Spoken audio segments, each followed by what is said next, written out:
It is a great joy and honor to come into your homes and your minds with a message of empowerment and enlightenment. My name is Emmanuel Mensah, and I am the co-founder of the Eagle Mentality Group. At the Eagle Mentality Group, we teach and propagate information about the power of thought, universal laws and principles, and how our thoughts, our thinking patterns, and the universal laws comes together to create our realities. All men and women are creating their realities. Nothing has ever been done to you, and nothing will ever be done to you by anything called evil forces or your fellow human being. Whatever thing that you are seeing in your life is your creation. All other things that you see that may appear to be those that are doing these things to you are only actors in your creational or in your movie, in your life movie. You are the creator of your own realities. Anyway, that is just by the way.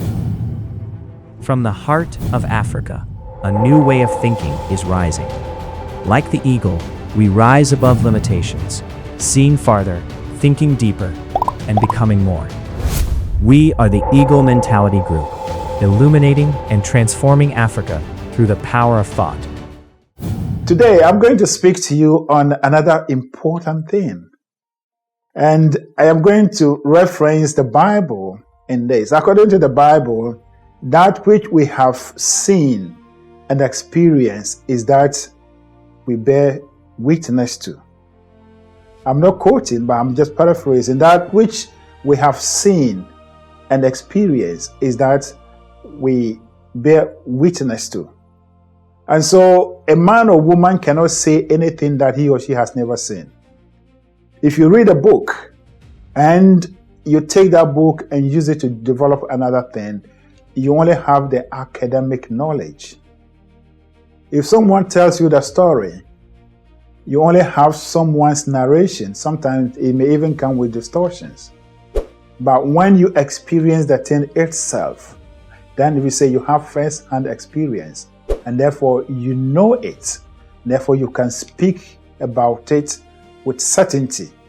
And that is what we are doing here. One of the things that Africans we always talk about, even those at home, the dream of all Africans is that even if they themselves are unable to come to the developed world, their children will come because the developed world is a better place. There are better opportunities there. And therefore, we are doing everything to come here. Those of us that have actually come here, what we are not doing is to take a simple break and try to look at how they have developed this place. I am not the only person that has traveled. I am not the only person that has traveled. Most people have traveled even long time before I came here. Most people have done very well. They have achieved a lot overseas than what I have achieved. But as a matter of fact, everyone and his calling. But even as it is not their calling, I'm making an appeal to any man or woman from Ghana, Nigeria, Tanzania, Uganda, Africa, Ivory Coast, wherever you are, and you are in the diaspora, begin to observe and look at the things that are around you and ask yourself, how are they organized? You see, the developed world is better organized because there are structures. The developed world is seen as developed because there are structures and systems and laws working. And therefore, if Africa is to be developed, there is no other way than we developing our structures and systems. It is not enough, and that is not even the proper way of development by just picking things from here and taking it home. By just taking our money and go and build houses and other facilities.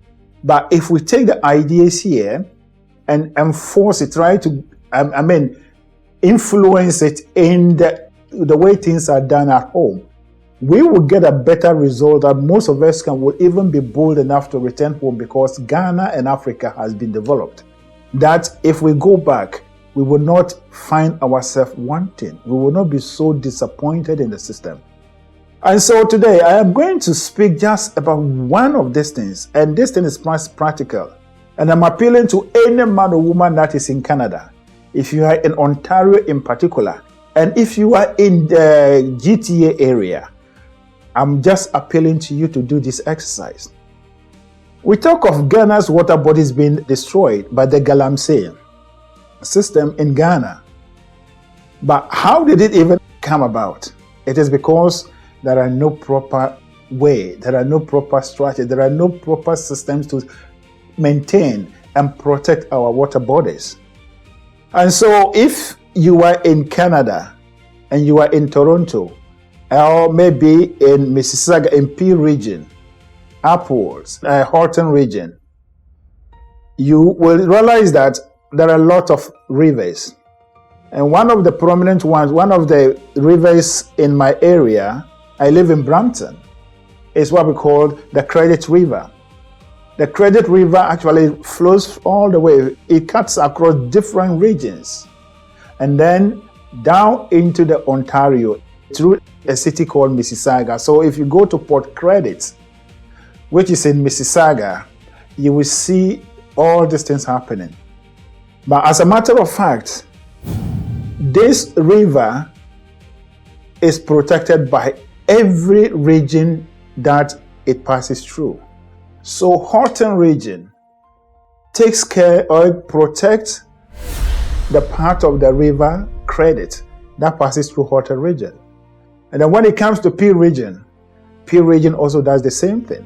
Then when it goes into, it passes through P region, then it goes into Lake Ontario. If you take the Humber River, it is the same thing. The Humber River also passes through Toronto and then up north into other regions. Every city or municipality that this river passes through, they are responsible for the proper maintenance and protection of the river. And one of the interesting things that you will see, I'm speaking to my fellow Ghanaians and Africans in Ontario. If you are in this GTA, I know other parts of Canada, this is done. So in your area, try to look at it. When you cross a river or a bridge over any river, any stream, you will see a signboard. And on the signboard, they'll mention the name of the river. And then with the inscription that the river is protected by the Green Belt. And then the name of the region or the city that is putting the signboard is there, reminding people of how these rivers are kept. And along these rivers, for a particular distance, there are all trees. No one has the right to go or to touch anything there. And as a matter of fact, even in Canada here, I know in the UK and other places, trees in cities belong to the city. An ordinary person cannot, or a citizen cannot cut down a tree. If you cut down a tree, you'll be held accountable, you'll be taken to court. And so when you travel along these rivers, the green belt that they've created along these rivers, and the age that they've created parks. There are paths and roads that people go for jogging, people go for biking, people go for all kinds of activities there.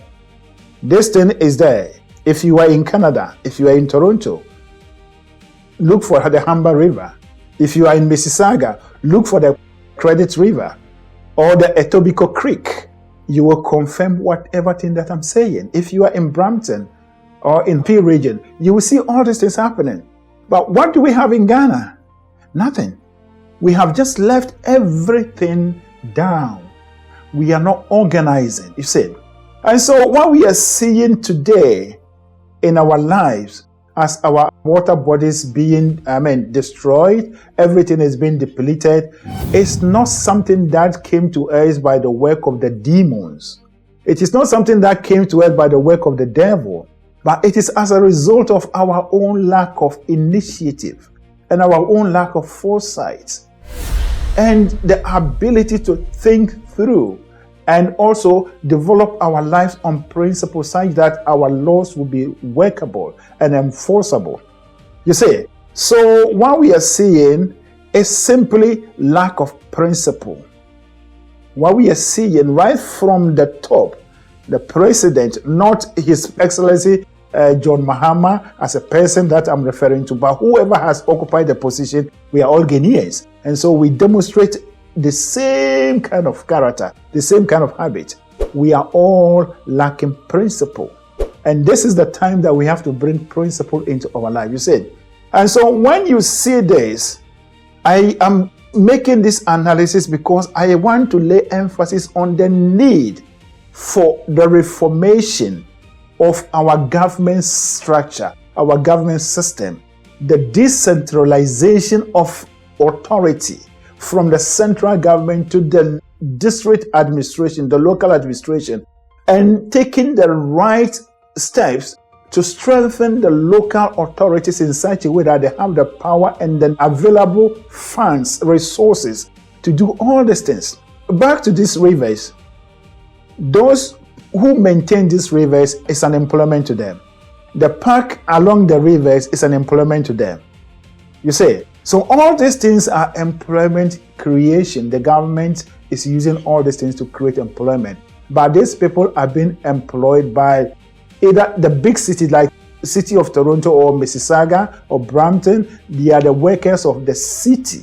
And then those in other smaller towns, they are the workers of either the region or the cities and towns. And so you will see all these things being laid out. Then if you put all of them together, you see that it is developed. You see, so if we really want to see better things happening in our lives, we have to take the necessary steps and to reform our government structure. Everything that we are facing today is as a result of the lack of reformation. There is the need for the reformation of the land ownership, the releasing of land. Who protects the land? It is about time that we talk about these things in plain language, such that we will carve out one way, one system, structure all over the country that we're going to push and make it better, make it work. You see, and as a matter of fact, I normally drive along these rivers. I think that was last year. At one point, I saw a group of people who were actually there, building a new or repairing the riverbed. That is the Etobicoke Creek in Brampton. Their job was repairing the riverbed and making sure that everything flows perfectly. And so when rain falls, and even there are torrential rains, there could be flooding, but it doesn't take time. There are stretches that it copes, even if it goes beyond what it can handle. At least it's not bad as what we are having. But ours is non-existence of systems. And so the development we are looking for in Africa, it is never going to be uniform. It is never going to be sustainable if we continue with what we are doing now. But it will be uniform and sustainable only when we take proper steps to strengthen the power, authority of the local administration, such that they will be able to develop every area. All local authority members will be elected members. Until we do this, we are not going to see anything. We are not going to see anything that we call development. You say, ask yourself, for all these years, Ghana in particular, we were the first people to gain independence in Africa. What have you seen? What changes have you seen? Apart from we concentrating on the bigger towns and other things, if you go down into the hinterlands, the smaller towns and villages, nothing is happening. It's still the same primitive life. Forget about the fact that now they have lights, they have social media. The life people are living in Ghana, outside cities, is primitive life. And even within the city, some of the city suburbs are primitive life. But we will be able to transform all these things only when we have our local authorities working. It is the responsibility of the municipal authorities or the district authorities to provide housing, to provide even water and sanitation. Where I live, the region of Peel, my water bill is paid to the region of Peel. They are responsible. It is not the government of Canada. And therefore, if you are in any district, it is the work of your district to provide you potable water. And it is the work of the district to protect all the water bodies over there. But we have left all these things in the hands of the traditional rulers, and they are tearing everything apart for their own good. This is the time that we have to wake up. So you see, and so what we see in Canada, we see in the United States, in the UK, it's not something that was conjured from heaven onto their laps. It is not something that someone just took a magic wand and waved it and it came, but it was as a result of continuous reformation, continual restructuring of what they have, that they have come to where they are. And if we want to get to that level, there is no other way than what we have to do is to follow their steps. There is the need for us to decentralize most of the services that we have to the district and municipal levels, such that they will be accountable. The role of the district chief executive, the role of the municipal chief executive must no longer be, or the district chief executive and the municipal chief executive must no longer be an appointment, a political appointee, but must be elected people by the people in that area, so that the people will hold them accountable if they are not performing. This is the only way that we can move forward. And therefore, I am ending my statement, or I am ending my message by making this statement to you that everything in Africa, and Ghana in particular, are making only one cry. And that cry is reforms, reforms, reforms. Our school systems are crying for reforms. Our, legal systems are crying for reforms. Our local political administrations are crying for reforms. Everything. And if we paid heed to their voices and take the practical steps to reform them, we will become a renewed people, a new group of people that has transformed their lives from a lower level to a higher level.